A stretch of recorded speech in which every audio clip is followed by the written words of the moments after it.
هذا فيه يكون فيه إفراط وتفريط. فبعض الناس يزعمون أن هذا التبرك من قبيل الشرك، ولكنه ليس بصحيح. التبرك ثابت بكثير من الأحاديث والآثار.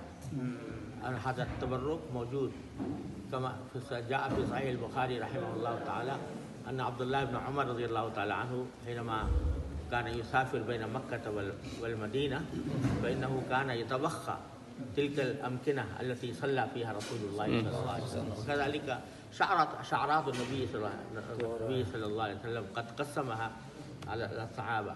فهذا التبرك ليس شركا، ولكن الاعتماد على هذا التبرك فقط دون العمل لا يفيد. إذا كان الإنسان لا يعمل صالحا ويرتكب الكبائر، يرتكب الذنوب والآثام، فإن هذه التبركات لا يغني عنه شيئا. وهذا أيضا علمه رسول الله صلى الله عليه وسلم حينما أعطى قميصه المبارك لمن؟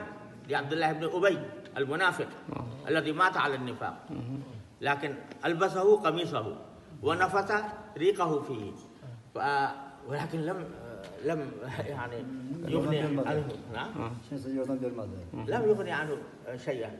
وذلك إنما في نظري والله سبحانه أعلم إنما فعل ذلك رسول الله صلى الله عليه وسلم مع كونه عالما بأن هذا الرجل منافق، ولكن فعله ذلك ليتنبه الإنسان أن هذه التبركات وإن كانت مفيدة ولكنها لا تغني شيئا إذا كان الإنسان يعصي الله سبحانه وتعالى. فهذا هو الحق.